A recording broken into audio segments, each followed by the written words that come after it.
Se corta tu audio, Jessy. ¿No pudiste, a ver, Beto, ya puedes, conectarte con tu audio? Ok, bueno.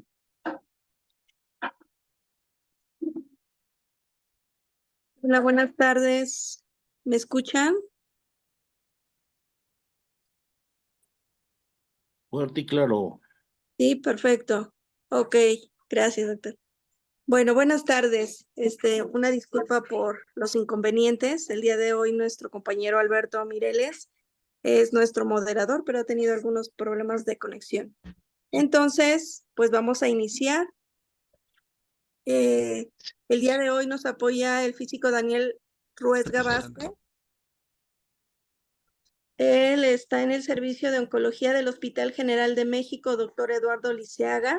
No es la primera vez que el físico Dani nos acompaña y nos comparte su conocimiento a través de esta plataforma. El día de hoy nos va a compartir radiobiología, aplicación a los tratamientos de radioterapia. Físico Ruesga, si Muchas usted gracias. adelante, porque ya ¿Qué vamos tal? Buenas tardes. Muy bien, bienvenidos. Esta es nuestra primera sesión de este año en Teramac.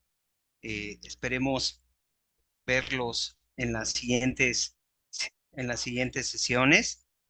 Entonces, vamos a empezar con nuestro tema, radiobiología aplicada a los tratamientos con radioterapia. El día de hoy, el 20 de marzo, el servicio de radioterapia del Hospital General de México cumpliría aproximadamente 53 años y algunos días desde que se le asignó el nombre del doctor Guillermo Montaño. El servicio lleva mucho más tiempo en funcionamiento, pero bueno, pues es importante conocer por qué en la parte inferior aparece Departamento de Radioterapia, doctor Guillermo Montaño. Pocas veces conocemos el nombre de los servicios de radioterapia, y este es el nombre del servicio de radioterapia de oncología, Departamento de Radioterapia del Servicio de Oncología. El objetivo de nuestra plática es que los participantes demuestren un conocimiento referente a la radiobiología y a su aplicación a la radioterapia.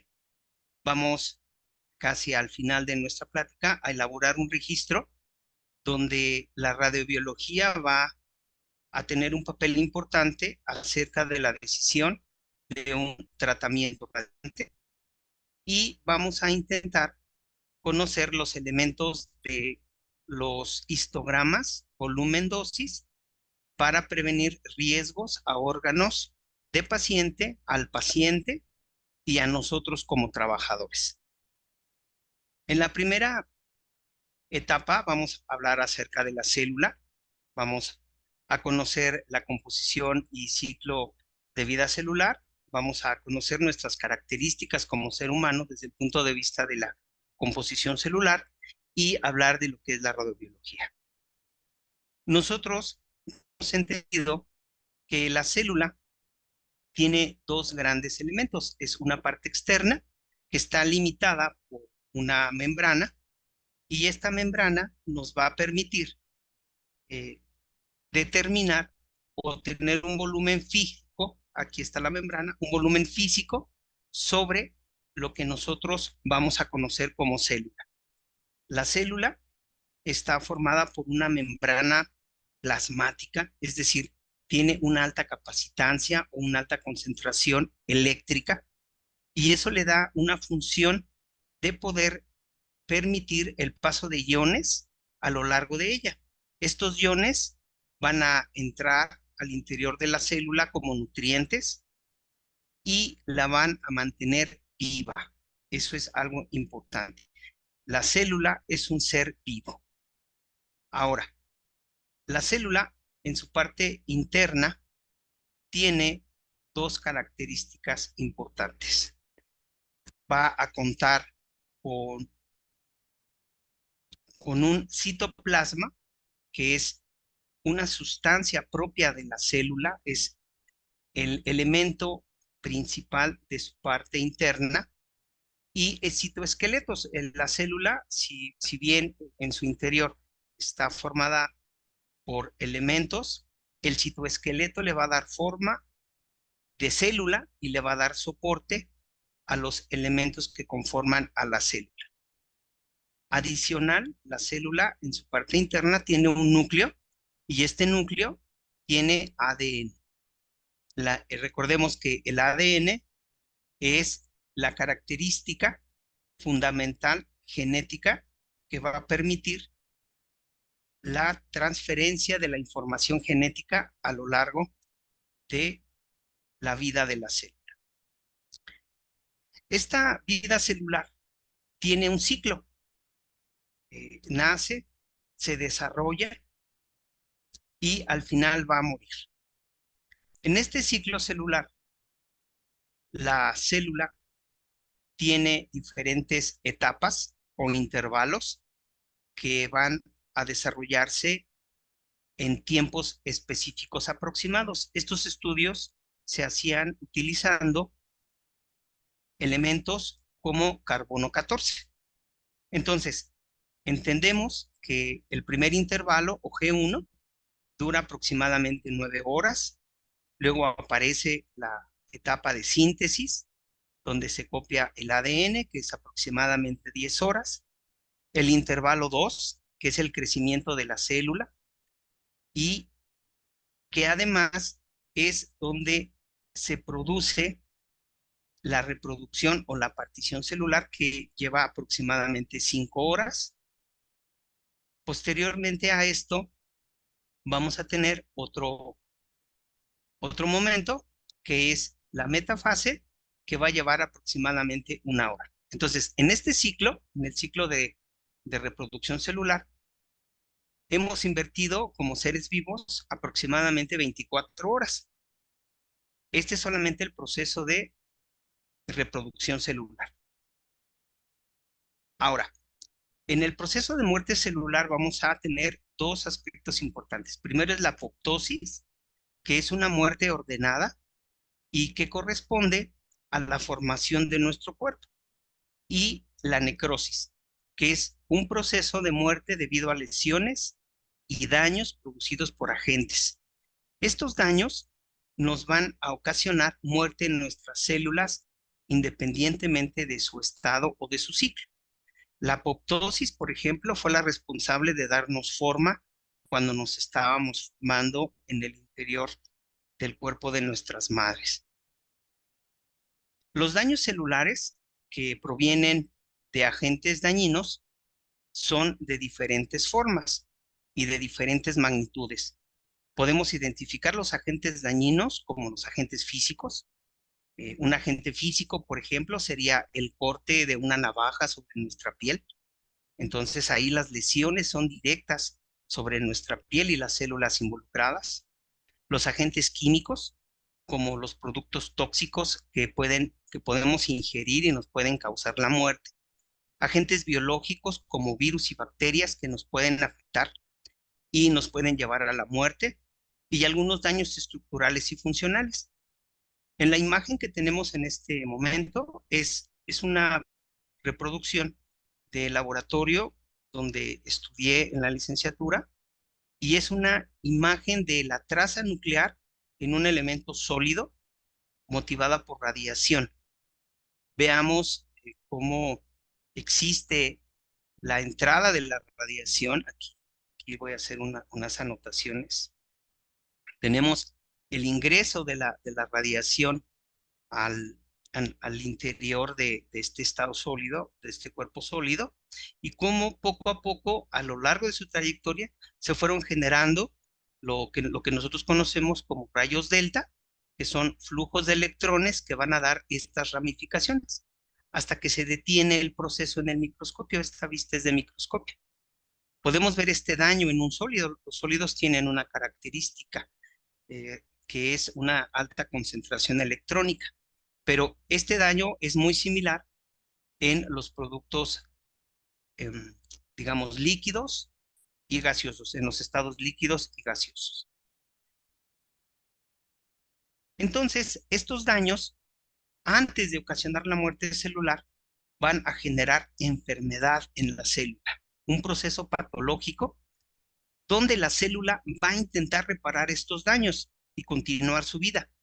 Va a tener un daño biológico, pero va a continuar su vida y concluir con su muerte programada. Y daños irreversibles, que es donde la célula ya no puede repararlos. Y este estímulo puede intensificarse aumentando la cantidad de daño y concluir con la muerte de la célula. Posteriormente, nosotros ya como seres humanos, ya en un tema propiamente celular, podemos identificar características. Estas características son sus dimensiones. Pocas veces hablamos de las dimensiones celulares. Las dimensiones de una célula, dependiendo de la literatura, se pueden encontrar de 0.05 micrómetros, es decir, una millonésima parte de metro. Y algo importante también que hay que considerar en este caso es el espacio que ocupa una célula frente a otra, porque hay distancia celular. La distancia celular son 15 nanómetros. Son números que existen y que pocas veces nosotros manejamos. Por otra parte, nosotros como seres humanos tenemos aproximadamente 37 billones de células en todo nuestro cuerpo. Estas cantidades de células se distribuyen mayormente en glóbulos rojos, 84%, sistema nervioso central, 6% de estos 37 billones de células.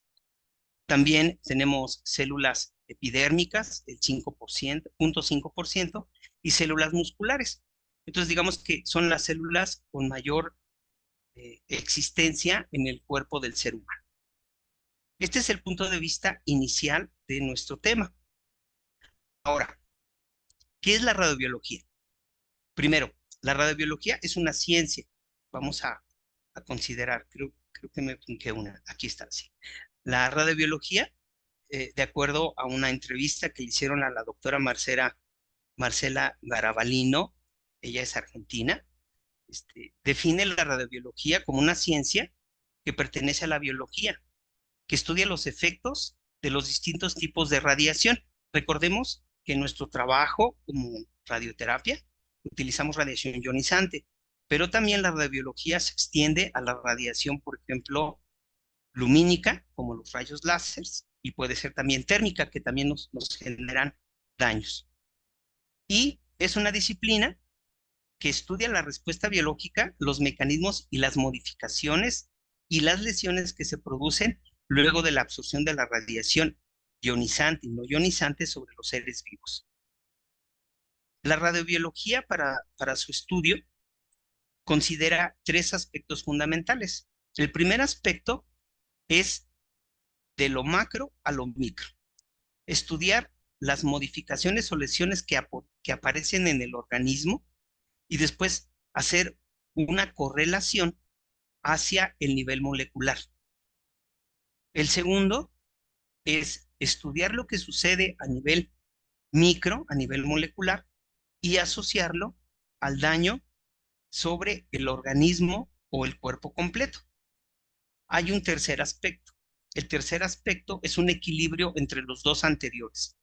Tanto el nivel molecular como el nivel macroscópico del organismo nos va a dar información sobre el estado de salud de nuestras células después de una irradiación y nos va a dar también salud o información de la salud de la persona irradiada. Tenemos ya dos condiciones que no vamos a perder de vista: el daño a la célula y el daño al ser humano.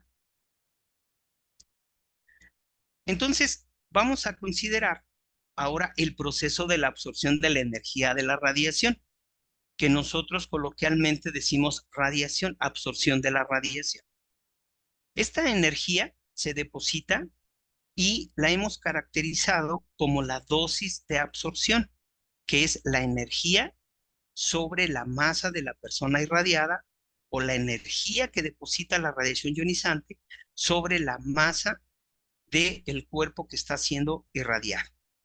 La medimos y nos damos cuenta que conforme va aumentando la dosis absorbida, también los daños van aumentando y vamos a tener que hacer una inferencia acerca de la asociación de este daño. Vamos a encontrar su origen y después vamos a encontrar si es un agente nocivo y lo vamos a asociar a un efecto biológico. Vamos a ver cómo es esto. Cuando nosotros en un estudio de productos químicos hacemos una dosis, un valor característico, en este caso, en nuestra curva característica de estudios de daño, podemos ver en el eje horizontal el tamaño de la dosis.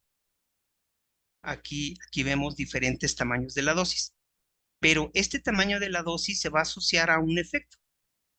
Entonces, nosotros tenemos una curva, en la curva A, que es la del daño. Es un daño biológico de cualquier efecto que se puede presentar por un agente. Ahora, en la curva B, aquí tenemos la curva B, es un proceso idealizado, pero ambas curvas comparten un valor inicial que es un valor umbral. El valor umbral de las dosis son los puntos donde podemos observar y asociar el verdadero daño del agente. El agente como un producto químico, un producto físico, un producto biológico que va a causar un daño. Y luego vamos a considerar el conjunto de personas, el conjunto de elementos que han sido dañados. Aquí vemos el 50% es un valor poblacional que se utiliza por diferentes razones, entre ellas la certeza y la fiabilidad de lo que nosotros estamos observando. Y es a lo que le vamos a llamar valor de dosis del 50% del efecto. Entonces aquí está, en la curva B el daño idealizado y en la curva A el efecto que se está presentando a lo largo de nuestro experimento. Hay algo que no está aquí implícito, bueno, hay algo que está implícito, que es el tiempo. La dosis se da en un tiempo, se puede dar en un solo momento o en pequeñas fracciones. Ahora, con esta información, nosotros vamos a recurrir. Hay un momento, se pasó, aquí está. Nosotros vamos a recurrir a lo que conocemos como experimento causa-efecto. Entonces, el experimento causa-efecto va a determinar el 50% del daño en la población que estuvo expuesta a la gente que le ha causado daño. En este caso, la radiación ionizante. Ahora, este ejemplo de el grupo de animales o de personas que han sido irradiados se caracteriza porque el 50% de los afectados ha presentado el daño en un tiempo específico. Vamos a considerar, por ejemplo, 30 días. Y se determina una notación que nosotros vamos a llamar LD 50, que se refiere a la población, y el tiempo en el cual se va a presentar este daño. Es importante mencionar el tiempo en el cual se va a presentar el daño porque los agentes no siempre actúan de forma inmediata. Si tenemos una lesión en un accidente vehicular, el agente puede causarnos la muerte inmediata. Podemos sobrevivir algún tiempo y después morir. Ese es el ejemplo del daño biológico que puede sufrir un individuo, una persona motivado por un agente. Ahora, con este valor LD50, vamos a hacer un ejercicio que se asocia, en este caso, al agente de radiación, la agente de radiación ionizante. Vamos a tomar en cuenta una irradiación homogénea, cuerpo entero de una persona. Vamos a tomar el primer caso de la radiobiología, que es de lo macro a lo micro. Vamos a considerar que la persona fue irradiada con 4 grays de rayos gamma. Y nos preguntan o nos hacemos la pregunta, ¿cuántos átomos de la piel son afectados por daños directos de la radiación y qué sucede en el tejido blando? Esa es una pregunta válida para radiobiología. Es una observación que hicieron los investigadores alrededor de los años 30, de los años 40, cuando empezaban a observar daños biológicos motivados por las radiaciones ionizantes. Este ejercicio viene en un libro del autor Sember. Al final está la bibliografía donde lo pueden consultar, y hace una aseveración que nosotros conocemos y se toma como válida, donde para generar un ion utilizamos 34 electronvolts.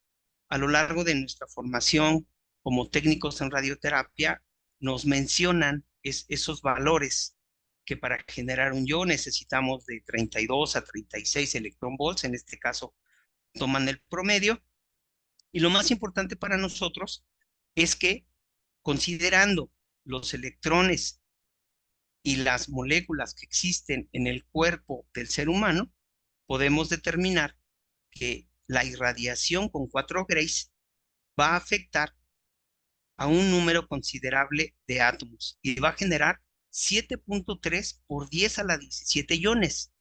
Es un número muy grande.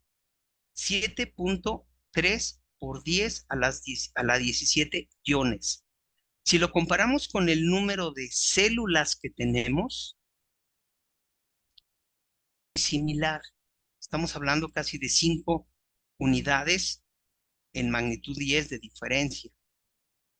No perdamos de vista este número, los iones que estamos generando.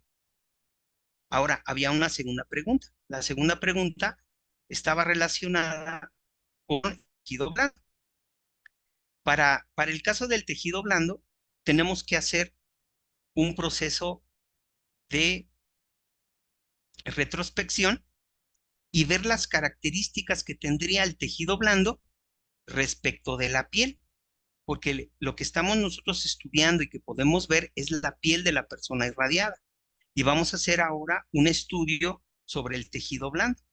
Para el caso del tejido blando, nosotros podemos hacer la búsqueda en la literatura o podemos hacer el cálculo que hay alrededor de 9.5 por 10 a la 25 átomos sobre kilogramo.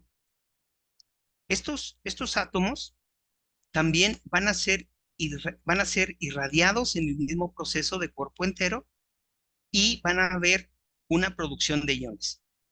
El resultado también es un número muy grande, pero nos dice que ahora, debido a que el tejido blando tiene características biológicas diferentes, 1 o 10 aproximadamente átomos van a ser afectados. Este es el resultado. Ahora, hay un caso importante.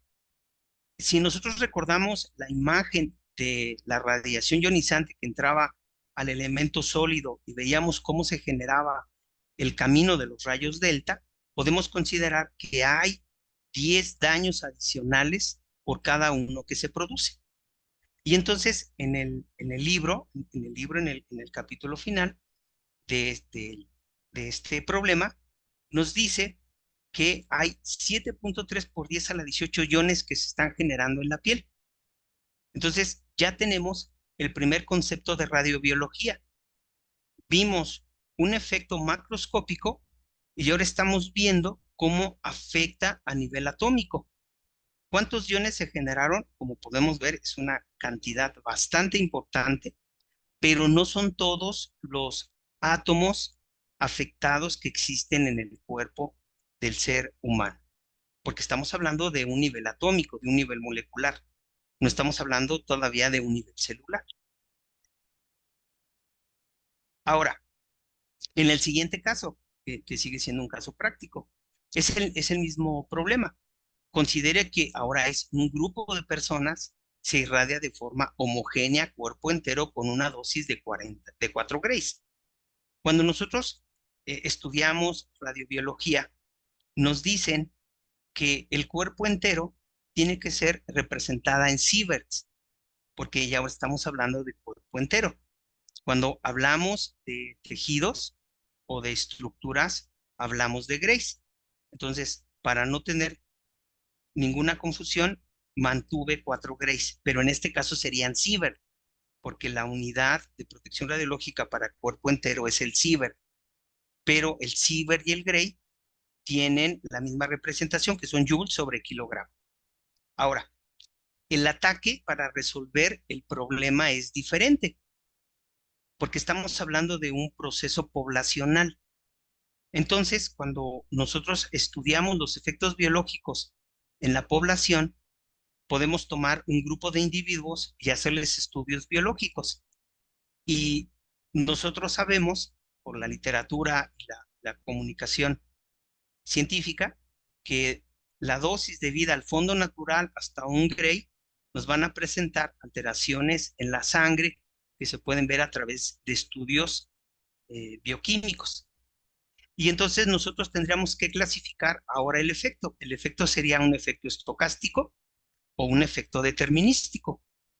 De 1 a 2 Grays a cuerpo entero, recuerden, tienen que ser ciber, pero para mantener la consistencia de las unidades, preferí dejar Grays. Entonces, de 1 a 2 Grays se presenta el síndrome agudo de radiación.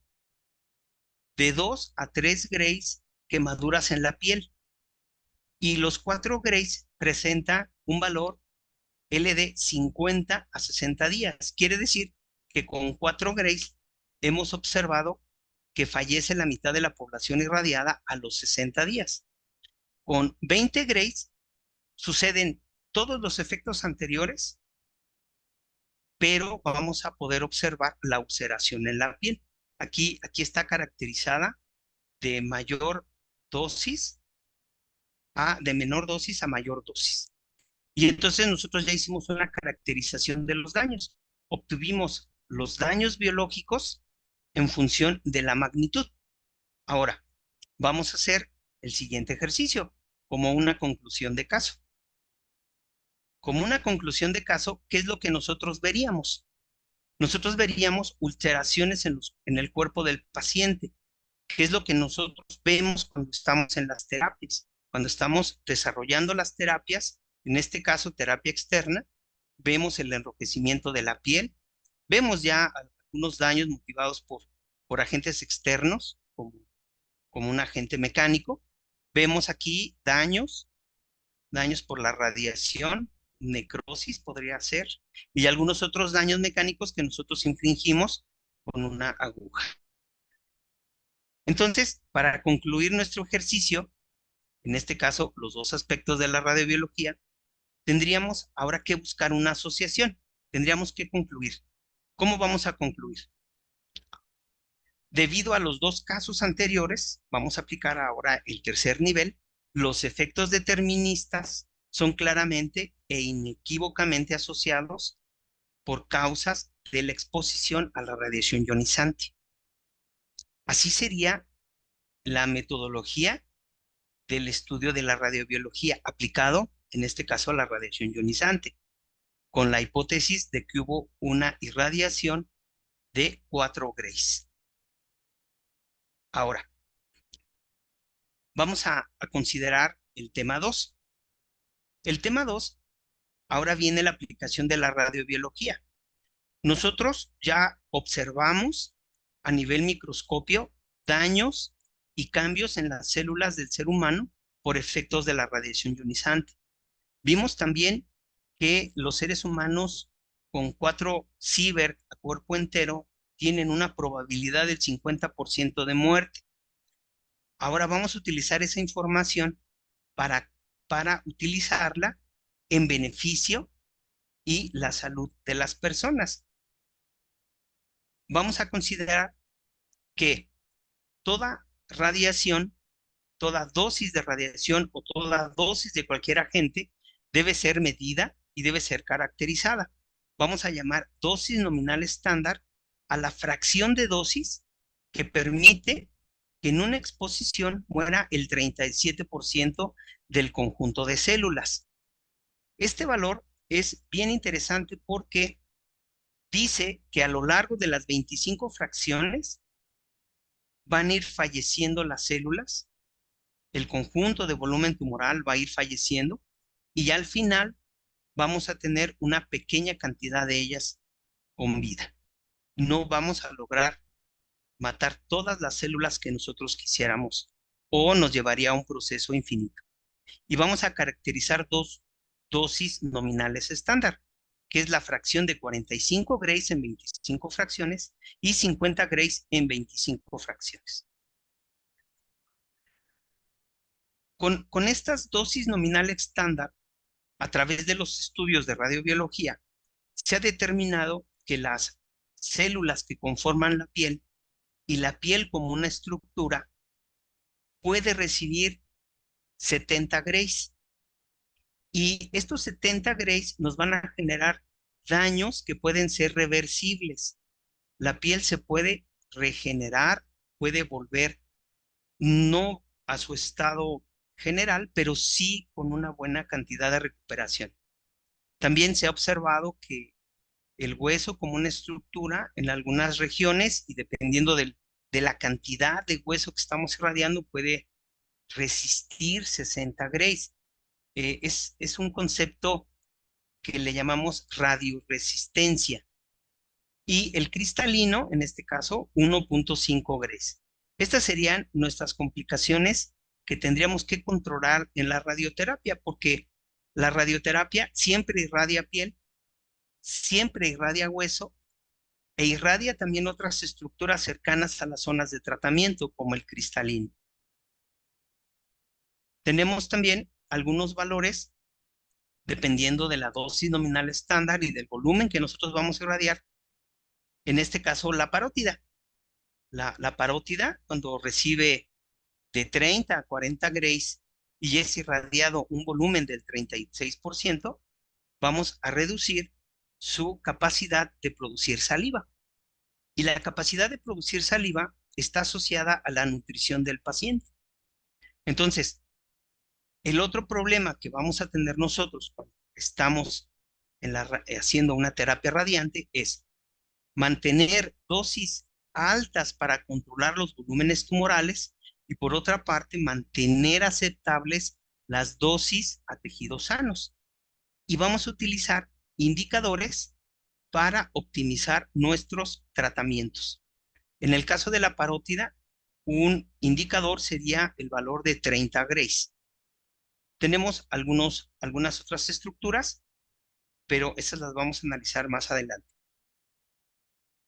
Ahora, cuando yo estoy realizando un proceso de irradiación en radioterapia, me tengo que acordar de los factores de protección radiológica, porque la radiación terapéutica también debe de cumplir el principio ALARA, tan bajo como razonablemente pueda lograrse, y los principios de protección radiológica, tiempo, distancia y blindaje. El tiempo lo vamos a optimizar con el cálculo de los tratamientos del paciente en función de las dosis que queremos que reciba el volumen tumoral y los órganos riesgo. Esa sería la optimización por tiempo. La optimización por distancia no sería posible, porque lo que nosotros queremos es exponer al cuerpo al campo de radiación, pero podríamos elegir un arreglo de haces que no dañe de forma directa al organismo. En este caso, por ejemplo, un riñón, o podría ser la vejiga. Pero observamos, por ejemplo, en el tratamiento de cáncer cervicouterino, en el tratamientos pélvicos, que preferimos muchas veces irradiar de forma directa las estructuras riesgo o los órganos riesgo, como la vejiga y las cabezas femorales, porque es tan grande el volumen tumoral que hacer un arreglo diferente nos costaría tiempo, nos costaría energía, nos costaría algunos factores adicionales. Y entonces se generó una idea. Recuerden, la irradiación y el tratamiento radiante es un área tecnológica muy dinámica. Hoy, con el uso de las computadoras, podemos generar volúmenes informáticos y podemos hacer análisis de cada elemento de esos volúmenes informáticos. En nuestro caso, para poder optimizar una terapia radiante, en primera opción va a considerarse el tipo de tumor, si es un tumor que se va a irradiar o no se va a irradiar. Si no se va a irradiar, entonces nosotros no tenemos de qué preocuparnos porque no va a haber daños por radiación ionizante. Si es un tumor que se irradia, entonces tendríamos que localizar el volumen de tratamiento, identificar los órganos riesgo y determinar la dosis que va a recibir el volumen tumoral y las dosis de referencia o las dosis indicadas por el médico o por las guías internacionales.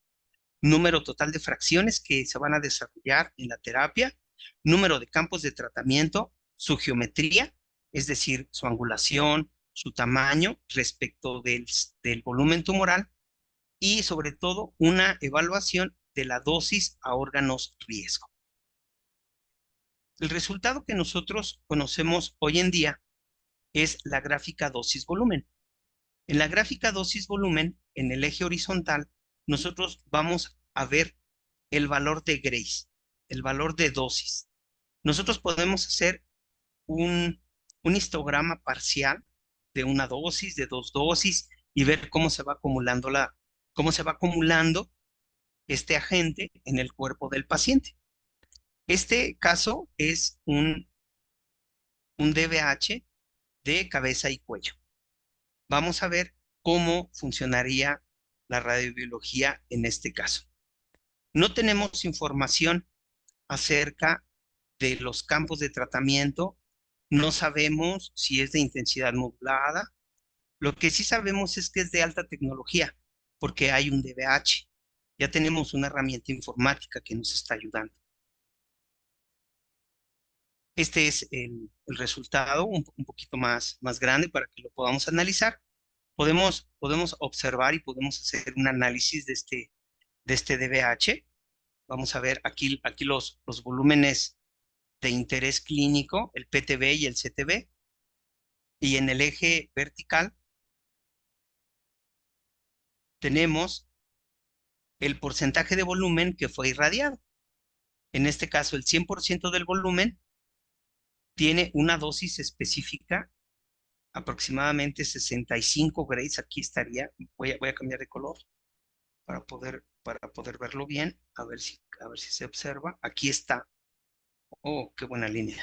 Aquí está 65 grays aproximadamente al 100% del volumen, y así puedo hacer la correlación de cada dosis que está siendo entregada en el cuerpo del paciente y el porcentaje de la estructura que está siendo irradiada. Se parece mucho a la gráfica ALD. Tenemos una gráfica de acumulación, una gráfica de Pareto, donde podemos encontrar el volumen y la dosis que recibe cada estructura. Esto para nosotros es de mucha utilidad porque ahora vamos a buscar en la información científica los daños que va a recibir cada uno de las estructuras. Es un daño ahora biológico. Tenemos un daño físico y ahora lo vamos a pasar a un daño biológico.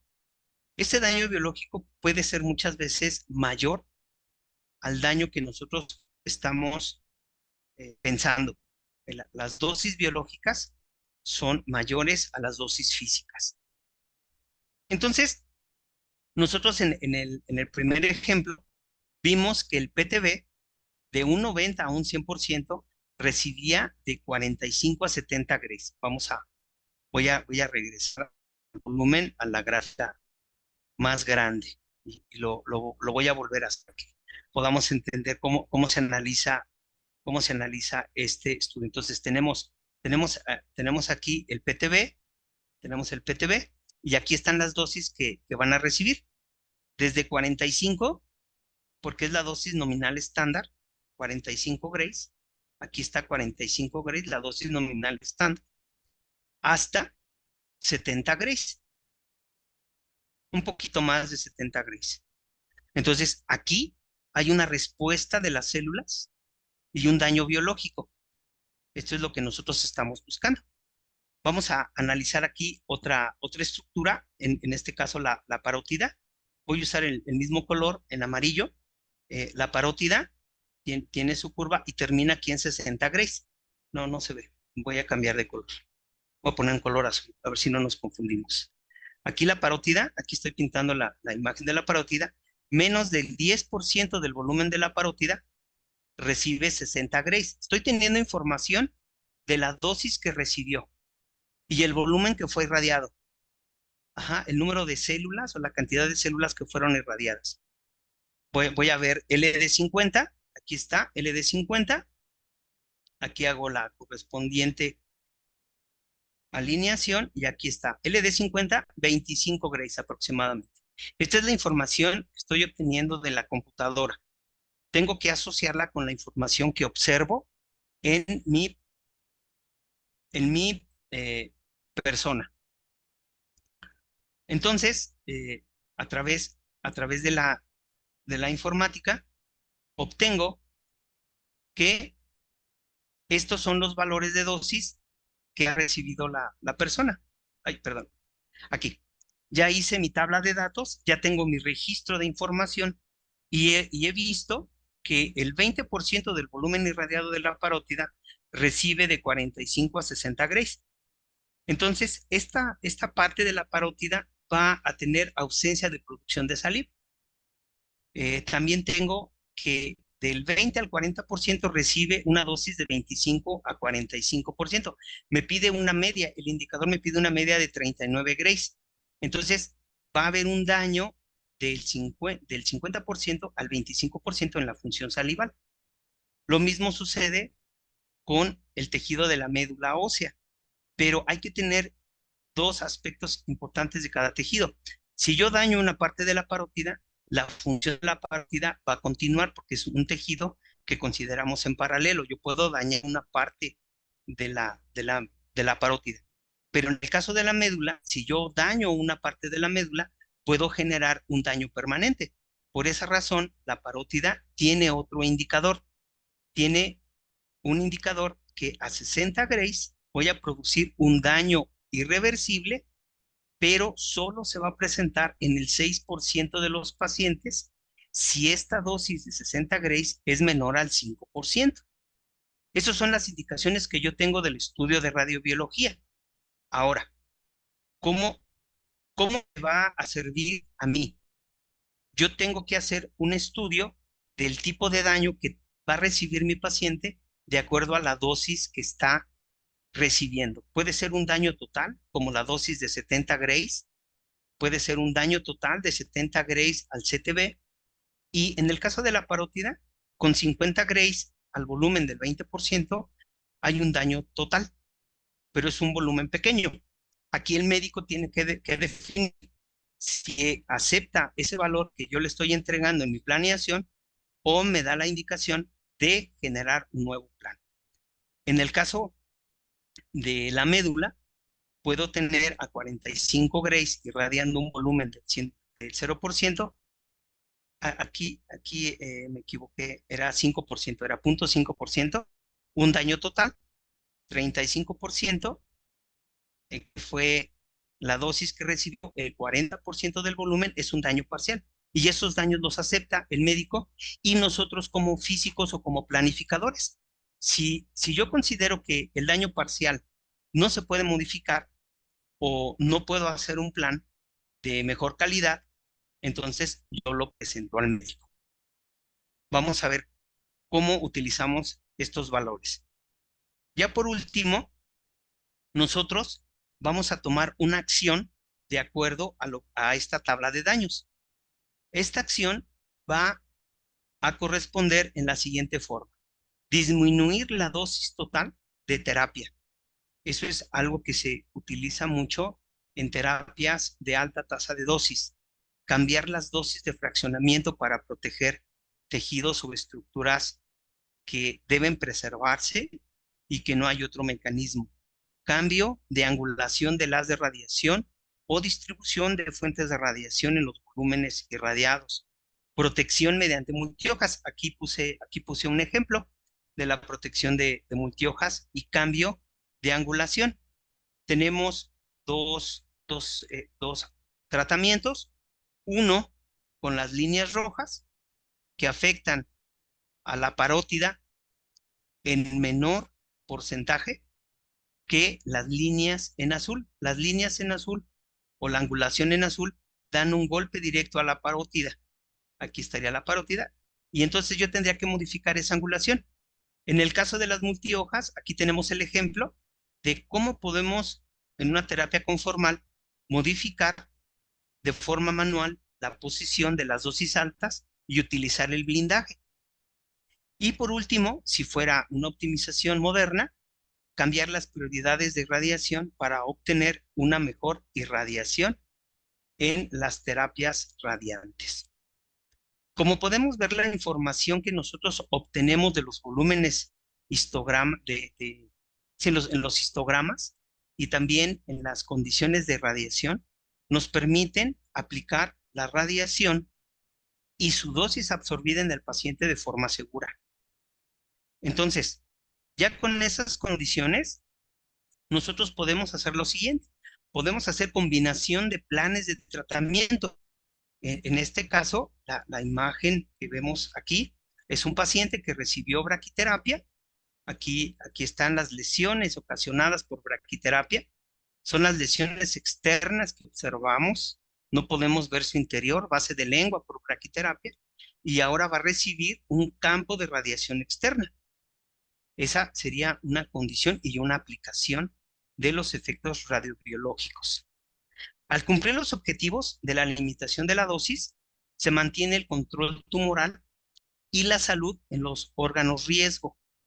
Y podemos observar que la aplicación de la radiobiología en la radioterapia permite optimizar los planes de tratamiento para cumplir los objetivos a LARA. Con esto concluyo mi exposición y a continuación presento la bibliografía y si tienen alguna duda, alguna pregunta, bueno, pues estamos disponibles. Ok, Dani, muchas gracias. ¿Me escuchan? ¿Alguien tiene alguna pregunta para el físico? Sí, te escuchas bien. ¿Nadie se anima a preguntar al físico?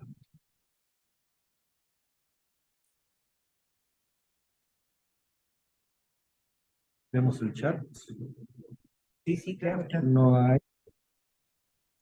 ¿Alguna pregunta? ¿Alguien que quiera participar respecto de la exposición?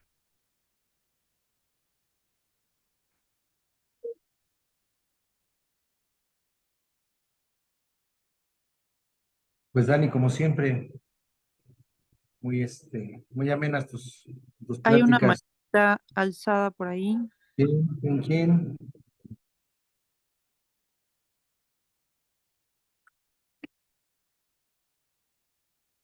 A ver si el coordinador nos puede ayudar. A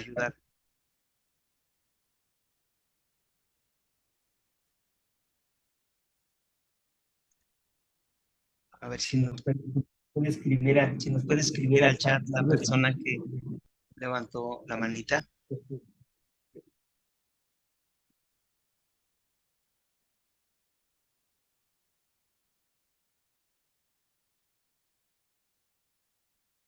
El comentario de Anita. Gracias, físico. Su dominio del tema nos permite entender con facilidad del tema. ¿Alguien más? Aquí tenemos una pregunta, Dani. De Juan Carlos. ¿Cómo afecta radiobiológicamente las nuevas técnicas de dosis rápida?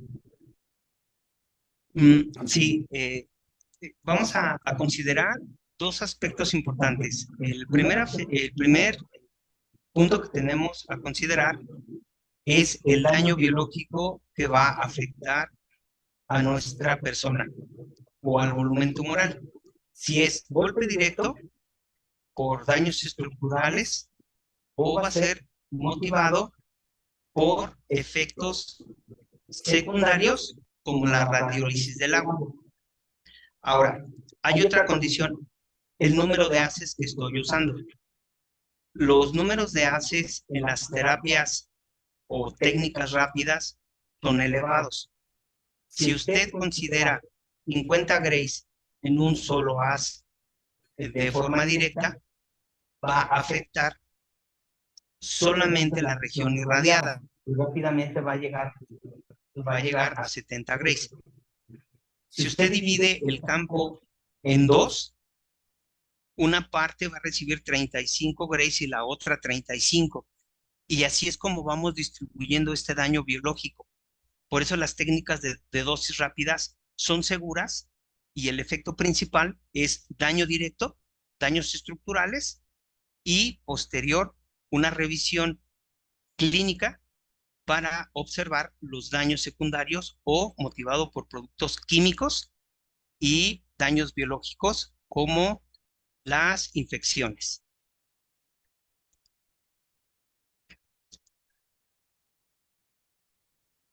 ¿De acuerdo, Juan Carlos? Muy bien. David Adame Barajas tiene la mano levantada. Así le pueden permitir el micrófono.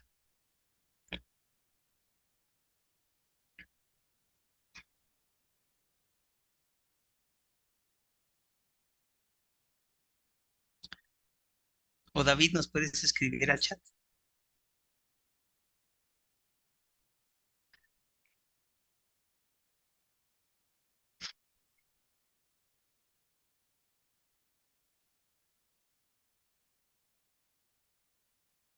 David tiene su manita levantada.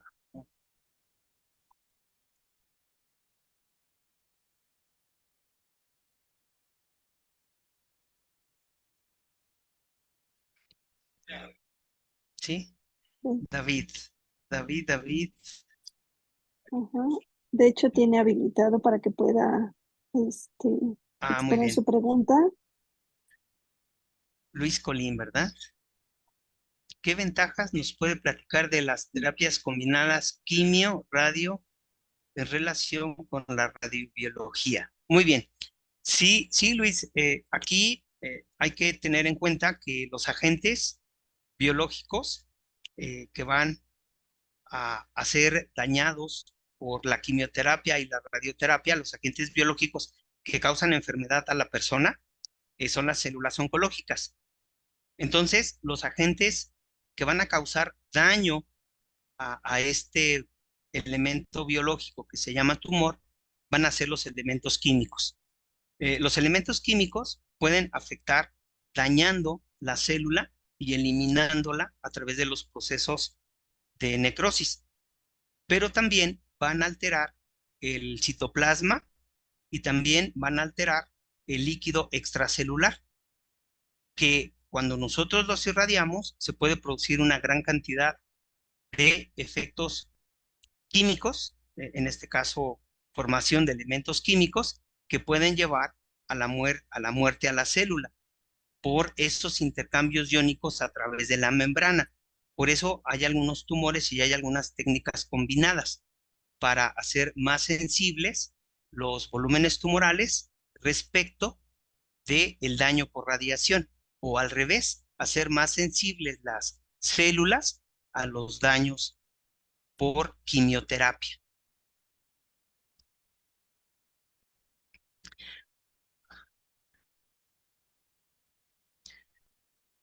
Ahora, ya, la Luisa, ahora, Jessica Campos, a ver, Jessica Campos tiene una preguntita, Dani. muy bien, dice, una pregunta, ¿cómo podemos clasificar a los técnicos que están iniciando? ¿Cómo podemos explicar a los técnicos que están iniciando por qué damos dosis de 50 grays en 25 fracciones?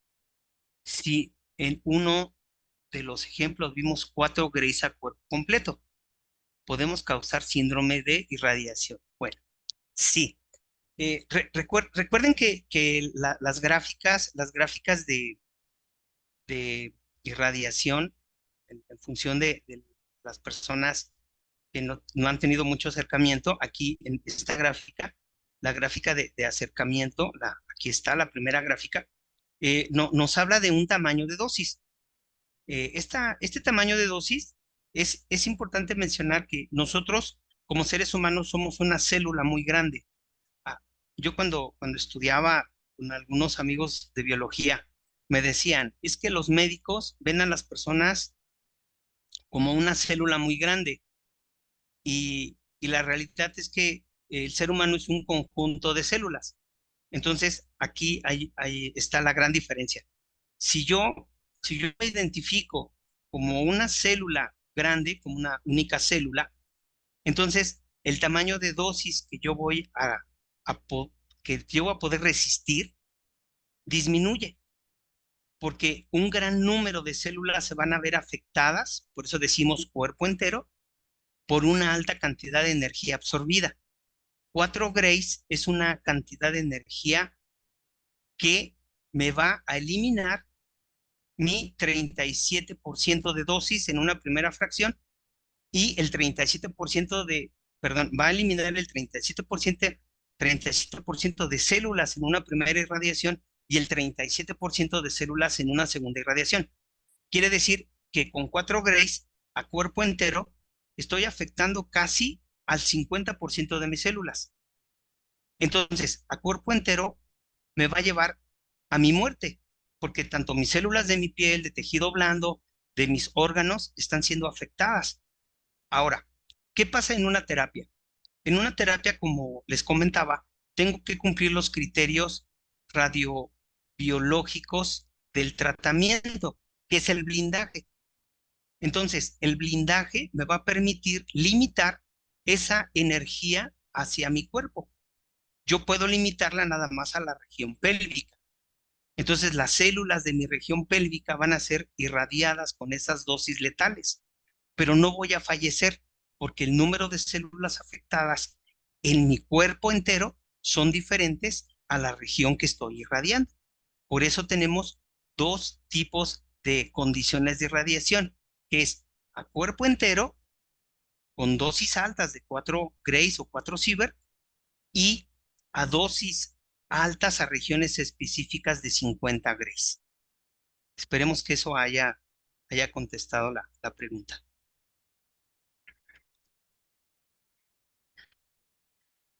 Y Sí, físico, yo creo que esa es una de las principales preguntas o un poquito de duda en relación a nuestros compañeros que van iniciando, el hecho efectivamente. de poder discernir el por qué con menos dosis es una dosis letal, pero porque le damos más dosis a cierto órgano, creo que lo explicó de manera extraordinaria.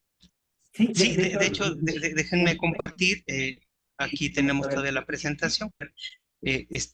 Aquí vemos en la parte final, veíamos cómo se protege el cuerpo del paciente a través de las multiogas. Aquí en esta imagen, estos bloques rojos serían las multiojas que están protegiendo, en este caso la parótida, y la parte superior de la médula que está siendo afectada por una dosis elevada. Dosis regional o dosis, por llamarle de alguna forma, a cuerpo entero.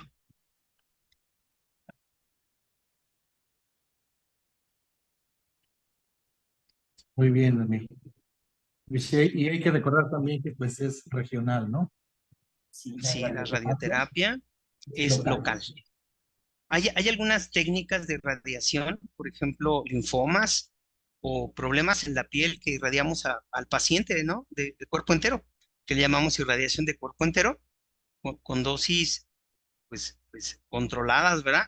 Controladas, inclusive con el tipo de radiación que vamos a exponer al paciente. Sería, en este caso, con electrones a cuerpo entero para problemas de piel, o serían rayos X de baja energía, pero manteniendo dosis que no comprometan la salud, en este caso la vida del paciente, que va a ser irradiado a cuerpo entero. Muy bien, Dani. ¿Alguna otra comentario, alguna otra pregunta? Anímense. No hay por el momento ahorita preguntas. El físico Dani pues, siempre nos ha acompañado en lo largo de nuestro camino. Hemos empezado todas estas pláticas. Pues, en lo personal agradezco mucho Dani, tu, tu aportación a, a nuestros eventos que hacemos por Zoom. Hace ratito tuvimos un problemita, pero ya, ya te vas a presentar tú solito ahorita.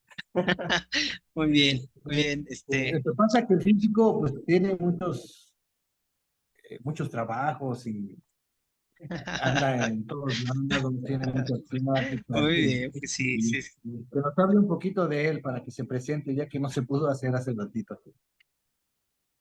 Muy bien, pues yo estudié física en la UNAM.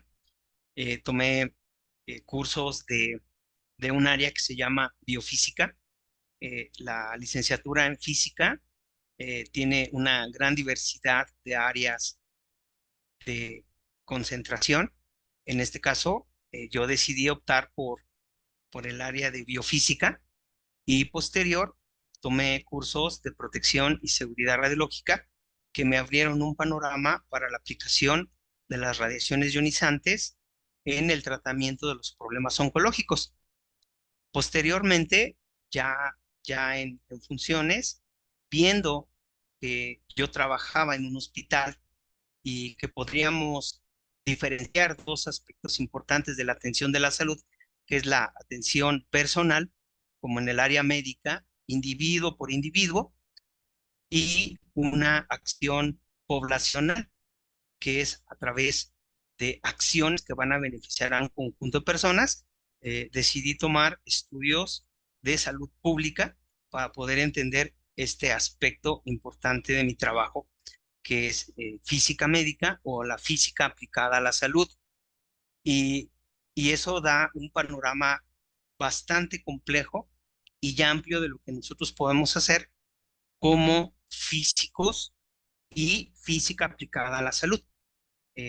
Hay aspectos importantes como generación de documentos, generación de investigación y sobre todo la capacitación a personal que vienen al departamento de radioterapia para ser capacitados en estas áreas. Y bueno, como comentaba Beto, participando activamente en Teramac a través de sus conferencias, a través de este tipo de eventos. Dani, agradecemos tu participación, de verdad es un gusto siempre encontrarte con tu apoyo, porque eso es lo que haces, nos apoyas a la mesa directiva, bueno, a Teramac. Pues no me queda más que otra que despedirnos. Sigan apoyándonos también ustedes con sus visitas en nuestras sesiones mensuales, por favor, no falten, es muy importante para nosotros. Y sigan esperando, vamos a tener también por ahí muy pronto pues sí, los avances de nuestro Congreso. Seguimos trabajando en ello, por favor, estén pendientes y nos vemos en la próxima. Gracias a todos por asistir. Gracias y buena tarde.